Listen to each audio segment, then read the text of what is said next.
So Tommy, just the two of us today. Thank you for joining me. First of all, tell me about your views of the game on Tuesday night. Well, I thought it was a really positive performance, positive result. We spoke after the game on Saturday about, getting off to a good start in February after having had a dry January, for want of a better expression.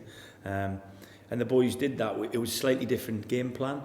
I think I've said numerous occasions, we have to take every game as a one-off project, and it's difficult because football's a team game, but it's individuals who are looking after themselves and want to do the best for themselves. So there's always a disappointment to not being picked in the 11, especially when you've won the previous game, I would imagine. But I've tried to be as honest as I can with the players that we have here, and I genuinely believe I'm open-minded to change. I'm open-minded to performance. So if someone's really, giving it more than I've seen before in a training session, he'll push himself up the ladder a little bit. So any opportunity that the individuals get to be in the team, they have to take it. And if that's 15 minutes or 20 minutes like Jack Hickman had, or 10 minutes like Shooter McGavin had, or Monash and Diary did the week before, then that's their opportunity to impress. Is the goodwill maintaining itself with the amount of players now? Is that managing to, you say you're managing their expectations and stuff like that. Is that still running? Are they all still in good? I think so. I mean, you'd have to ask them as individuals. I mean, look, I'm not daft, and neither is anybody else. If you're left out of the starting 11, there's a disappointment, but that can be sort of saved a little bit if you're on the bench. But if you're not on the bench, and at the moment we've got 20 or 21 players to pick from, so there's going to be a couple disappointed. The key thing is, at their age, they've got to, what I'd call, get back on the horse very, very quickly. If you get pushed over, you have to get back up and get back on it, because there's no God-given right to be in the team. The world of football doesn't know anybody 11, and you've got to just keep at it. And like I said, if the results and the performances will continue as they have done, then it'll be difficult for people. But then you see the character of the individual. Fantastic. So 2 clean sheets, 3 goals. Yeah, well, I'm delighted for Jonesy, because it's easy. If you're not keeping clean sheets, the first person everybody looks at is your goalkeeper. But listen, he's a top lad. He's a good goalkeeper, but great experience. But he's not overly vociferous in his protestations about anything that he doesn't agree with. He's quietly, and he's quiet, he's confident in what he says, but maybe it's just the way I am and the way I've been brought up with certain goalkeepers, that I would have expected to be a little bit louder at times when it wasn't going his way. But listen, he made one fantastic save on Tuesday night. He's done that generally in most games, so from that point of view, I'm delighted for him. But I think the structure of the side and the makeup of the side in the last couple of games has been a lot more solid. So the foundations, you don't build buildings on foundations of straw. You build them on foundations of steel. And I think we found a little bit of steel in the additions that we've brought. Are they beautiful footballers in the truest sense? No, but I hope they don't mind me saying that, because the London Philharmonic Orchestra needs big bass drummers, he needs lead violinists, and they need conductors. So you can't all be the same. You've got to have a good mix. And maybe if there's anything to be cast as an aspersion before I came, it was that there was a lot of very similar players playing very similar ways. No matter what position you were in, you played the game the same. And I don't think you can do that. I think you definitely need areas on the park where you have your steel, and then you have your bricks, and then you have the flowers in the roof garden. So that's the way I look at football. A few weeks ago, we spoke about the progress that the team was making generally, and you mentioned these core games that were coming up, about the comparative sides that we're coming up against now, rather than the elite group, if you like, the big clubs. How do you sort of see that shape? I mean, we'll talk about Altrincham in a while, but it's a good start. Well, again, people outside the building will look at them as bigger games, because they're more in touch with where we are in the division. The Altrinchams and the Weymouths are the division, Maidenhead. But ultimately, I keep trying to harp on about, I can only concentrate on the next game. And after Weymouth, it was Grimsby, who, whilst not quite in the playoffs yet, I see them being in and around it. They're a massive club in this division. But like I said, we treat everybody with the same respect. We look at them diligently as a staff. We try to identify areas where we can be stronger rather than defensive. And if we have to be defensive in certain areas a little more, then the personnel might change a little bit.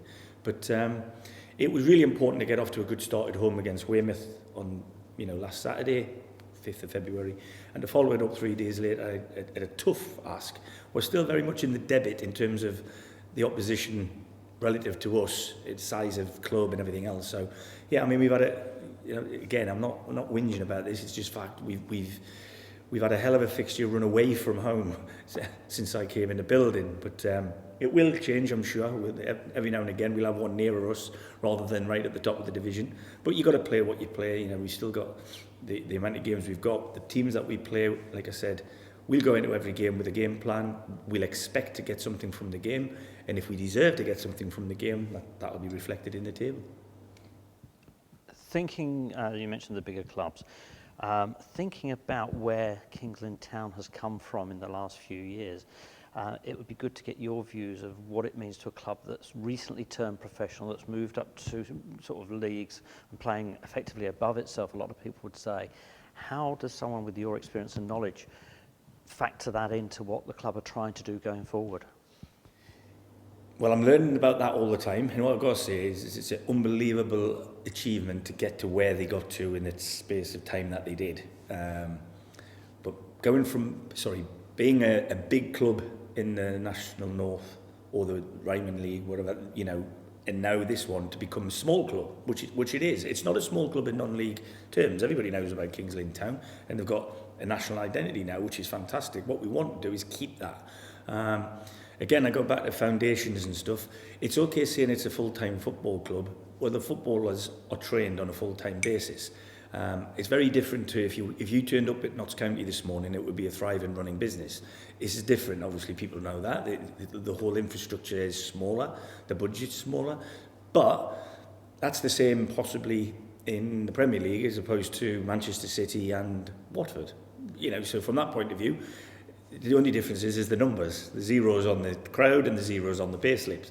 But the fact that the club want to compete at this level, I think it's imperative you do at least train on a full-time basis, because it's very, very difficult for players to merge jobs and football and be able to be as committed and as good, as simple as that. Some of the guys here have made the journey through the leagues and they're doing ever so well to play at this level of football. Some lads here will think that they should be playing at a higher level because their pedigree as youngsters and youth development footballers, they were at bigger clubs, professional clubs. So getting the blend right is difficult, is very difficult, because it's dead easy to sign people who want to play football for a living, really easy. But getting the right ones at the right level, all at the right time, that is a difficult situation to manage. A lot of clubs go from being part-time and evening training to a hybrid sort of version where they'll keep a Tuesday night session available because that's what they've done all the time, but they might bring in a Thursday morning and a Friday morning or a Monday morning as a prep day for the game. That's what I did when I changed to full-time, both at Salisbury and at Eastbourne Borough. And it worked well for us because eventually you weed the nighttime training away because you don't really want their body clocks that messed up, but that's something people now, it's changing again, isn't it? Somebody somewhere has decided it's better to train at 3 o'clock every day if you're going to play at 3 o'clock on a Saturday, and there's sort of sense in that, I guess.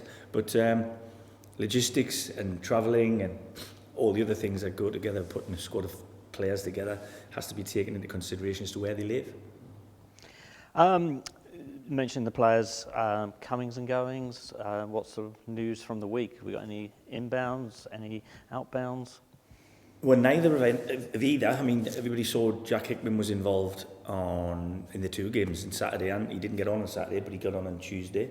I had a chat with him on the bus on the way back, asking him if he'd give me another game before I make my mind up. So I fully expect him to be here training this morning and be involved in the game again tomorrow. The net is firmly cast, but again, I don't want to bring it in with the wrong fish in it. So from that point of view, I think the diligence that I'm insisting on before pressing the button to make something happen is the right thing to do, because I said this when I walked in the door, I'll only spend the chairman's pound once, you know, and it's only worth £1. You know, once they've spent it, it's done. So from that point of view, we continue to look. We've got about 4 or 5 people out this weekend looking at 4 or 5 different options to us. Again, I think it's important that people realise is a lot of the people that we highlighted as our preferences are also other people's preferences in this division. The ones that are pushed towards us that we haven't really gone after, I can't think of any of them that actually have landed in this division. They've landed below here. So from that point of view, it shows that our guesstimation of the players' level is probably right. I think it's difficult at this time to take another one from lower levels, but I wouldn't rule it out. And I was asked the other day, would I consider a player coming in who was from a different spectrum in terms of his working life, but he could play on the Saturday? Would never rule any of that out. So from that point of view, the door's open. You know, if somebody thinks there's somebody there that would affect us in a positive manner, I'm willing to listen and I'm willing to give up people an opportunity. A question I've got to ask, because all the fans are going to say, is it a striker? Well, I think there's not a manager that would sit in this seat at any club at any level and say, I'll take another striker. But I don't think goal scoring has been the problem since I walked in the door. I think the problem I felt was we were conceding goals too easily. Not that we were conceding lots of goals, it's just the manner in which we were conceding them. Now, people can take me to task on that if they want, but what I do know is we just had 2 clean sheets. So I'm getting to that situation where I'm feeling more and more confident there. Therefore, I genuinely feel there'll be more and more action up there. Mal's done really well since he's come into the side as a striker rather than anything else. Gold is moments away from being back involved in the group, I believe. So, and Ken's itching at the bit to get in. We've got Zane Walker, we've got Josh Barrett. I don't see a dearth of strikers in the building. I just think the way the strikers may have been used or the way the team played before didn't service them as much as the players would have liked. But look, the proof of that pudding will be in the eating. At the end of February, if you haven't scored a goal since Weymouth, you can tell me I need a striker. And so to this week's game, Altrincham. What's your thoughts about that? Altrincham seem to be, 10 games, 15 games since they last won? Yeah, I mean, they're a side that play great football. You know, we've had them watched and we've got enough information on them to feel we know the type of game we're going to face. And again, it's up to us. We're at home. We've got to try and put our will on them more than anything else. So if we let them have the ball, they'll keep it. It's as simple as that. So, you know, like I said, we've got to be on the front foot. We've got to do, in effect, what we did last Saturday against a side that is catchable. You know, we can't not say that because it's mathematically capable. As are some of the clubs right at the top of the division, by the way. There's lots of points left to be had. And if we can pick up at the ratio we just did this week, the next week and the next week and the next week, then I can see not many problems. But because it hasn't happened yet, I can understand that still the frown lines and the queries as to, or will we or won't we? Well, we won't know. But what I can say, in the very short time I've been here, we've almost doubled the points in about 7 games, I believe, 8 games. So from that point of view, I'm not too worried. Again, I don't see the fixture list going forward as brutal as it was going backwards, if you look at the oppositions.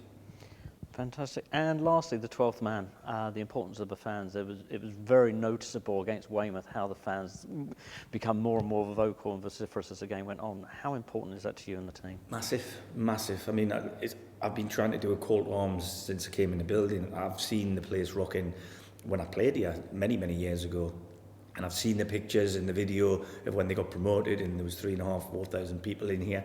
At the end of the day, we're going away from home and we had 70 and we've had 90 and we've had 100. That's Chesterfield, Borehamwood and Grimsby. And we can hear them.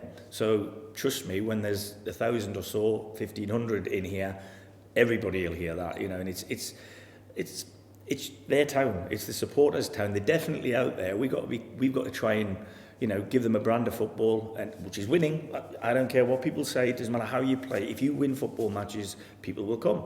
Well, we've had 4 at home since the 10th of December, and we've won 3 of them. And the one that we lost was a great game, 6 goals. Thrilling game to watch. I think I've watched it back a couple of times. So, yeah, I mean, I just think people give us a chance. Give us a chance. Come and have a look. Like I said, it's Kings Lynn town, and you're the people of Kings Lynn. Come and watch. Come and support us. We'll be giving everything we've got to try and make it a positive result for you.